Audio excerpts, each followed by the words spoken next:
말하자면 뭐 매운맛 레이저, 순한맛 레이저 이렇게 나뉠 수 있거든요. 소위 말해서 손맛이 조금 다를 수 있는 거고.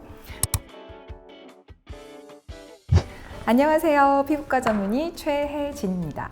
오늘은 주사라는 질환에 대해서 알아볼 건데요. 주사, 이름이 굉장히 낯설죠. 이름은 어려운데 우리 주변에서 굉장히 쉽게 볼 수 있는 질환입니다. 일단 주 증상을 한번 살펴보면 얼굴에 염증성 구진이라던가 안면 홍조, 홍반, 모세혈관 확장증, 또 오랜 염증으로 인해서 코 같은 조직이 조금 비후가 될 수 있어요. 굉장히 흔하게 볼 수 있는 질환인데 우리 환자분 주사가 있으십니다 라고 말씀을 드리면 어떤 분들은 주사를 맞고 가라고요? 라고 깜짝 놀라시기도 하고, 또 어떤 분들은 저는 술을 마시지 않기 때문에 주사는 없습니다 라고 말씀하시는 경우도 있어요. 주사를 앓고 있는 유명인들 한번 알아볼까요? 찰스 왕, 고 다이애나 비, 해리 왕자, 빌 클린턴 전 대통령 등이 있죠. 이 얼굴들을 한번 보면은 공통적인 발견이 되는데요. 얼굴이 조금 많이 붉고 모세혈관 확장이 있습니다. 주사는 얼굴에 만성적인 홍반만 있어도 진단이 가능하기 때문에 좀 의심스러운 증상이 있다면 병원에 빨리 내원하셔서 조기 진단, 조기 치료를 잘 받으시면 얼마든지 조절 가능한 질환이기 때문에 증상이 의심된다면 가까운 피부과 전문의 선생님에게 꼭 한번 상담 받으실 것을 권해드리고 싶습니다. 대부분 만성 질환들이 그렇듯이 이 주사 질환도 어떤 유전적인 소인이 있는 사람들에게 주로 생깁니다. 이런 유전적인 소인이 있는 상태에서 이 병의 스위치를 켜는 유발인자가 있죠. 대표적으로는 자외선, 열, 모낭충, 스트레스가 바로 이 주사의 스위치를 켜는 유발인자로 꼽히고 있는데요. 일단 이렇게 스위치가 켜지면 굉장히 혈관 반응이 예민해집니다. 안면 홍조가 남들보다 굉장히 쉽게 잘 생기고 한 번 생기면 지속 기간이 조금 긴 편이에요. 그래서 이 예민한 혈관 반응과 증폭된 염증 반응, 이것들이 서로 좋지 않은 시그널을 주고받으면서 증상을 계속 눈덩이처럼 키우는 역할을 할 수가 있어요. 그렇기 때문에 주사의 치료 원칙은 염증과 혈관 반응을 동시에 억제해서 우리가 할 수 있는 수단을 모두 다 동원하는 것을 필요로 합니다. 보통 환자분들이 주사는 잘 낫지 않는다고 처음부터 치료에 대해서 굉장히 마음도 닫고 낙담하시는 경우도 많은데, 병원에서 조금 집중적인 치료를 받아서 증상을 좀 많이 가라앉히고 환자분들이 관리할 수 있는 영역으로 들어간다면은 이 병도 관리를 할 수 있구나 라는 자신감을 얻으실 수 있을 것 같습니다. 일단 주사의 치료 원칙은 혈관 치료, 염증 치료, 또 피부 장벽 치료 이런 것들을 하게 되는데요. 혈관 레이저 치료를 할 때 또 많이 하시는 질문 중에 하나가 어떤 레이저가 가장 좋을까요? 이런 질문을 굉장히 많이 주세요. 그런데 레이저 자체가 어떤 치료의 왕도가 있다기보다는 같은 레이저라도 쓰시는 선생님들마다 파라미터가 조금 다르고 소위 말해서 손맛이 조금 다를 수 있는 거고, 또 레이저도 그 쓰는 기전에 따라서 말하자면 뭐 매운맛 레이저, 순한맛 레이저 이렇게 나뉠 수 있거든요.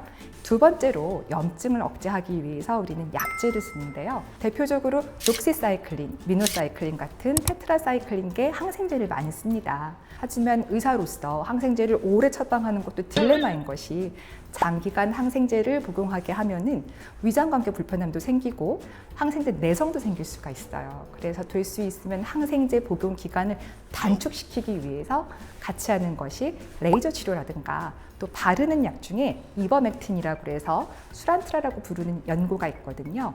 이 연고의 사용으로 우리가 먹는 항생제의 기간을 조금 줄여볼 수 있습니다. 항생제 이외에 또 쓸 수 있는 다른 약제들로는 주사 환자분들은 열감이 조금 많으시기 때문에 혈관을 조금 수축시킬 수 있는 베타 차단제를 써볼 수가 있고요. 또 신경의 흥분이 유난하게 좀 과다하게 흥분되어 있습니다. 그런 것들을 줄일 수 있는 가바펜틴이라는 약도 써볼 수 있고요.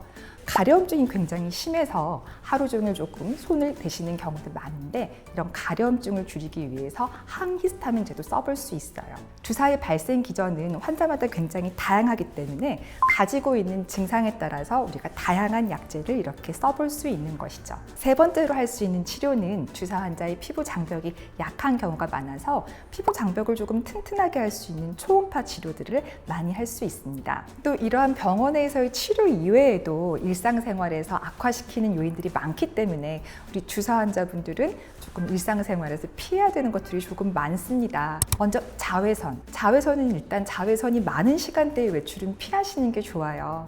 굳이 외출을 하셔야 된다고 하면은 물리적으로 자외선 차단할 수 있는 선글라스, 모자, 양산 구비하시고 선크림 바르는 것도 중요한데요.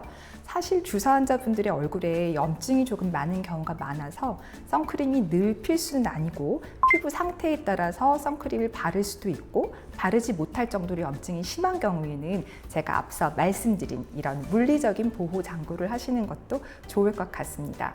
두 번째로 열이 있는 상황을 조금 피하시는 게 좋은데요. 대표적으로 사우나 자주 하시거나 또 우리 스트레스 받으면 화롯불 앞에서 고기 구워 먹죠.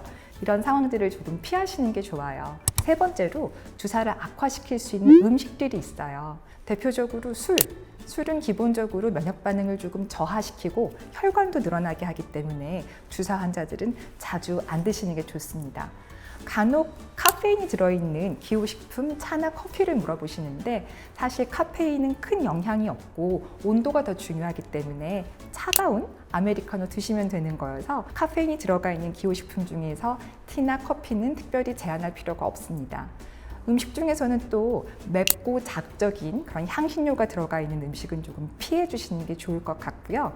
또 특별히 시나말데하이드 성분이 조금 들어있는 그런 식품들로는 시트러스, 계피, 초콜릿, 토마토 등이 있습니다. 그래서 이런 음식들이 주사를 악화시킨다고 알고 계시고 주사를 악화시키는 여러 가지 음식 또한 환자마다 굉장히 달라요. 그래서 저는 처음부터 모든 음식을 다 피하진 마시고 여러 가지를 트라이 해보시되 어떤 특정 성분이 조금 의심이 된다고 하면은 음식물 일기를 조금 써본다던가 해서 조금 더 구체적으로 파악해 볼 수 있을 것 같습니다. 또 주사 환자는 피부 장벽이 예민하기 때문에 매일매일 하는 스킨케어에 대한 점검도 필요합니다.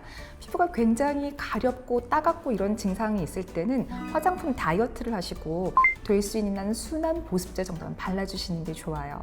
보통 클렌징에 대해서는 의외로 간과하시는 경우가 많은데 오일이나 크림류보다는 클렌징 로션으로 가볍게 얼굴 전체에 발라주고 유화시킨 다음에 2차 세안제로 클렌징 폼을 써서 잘 닦아주는 것이 좋습니다.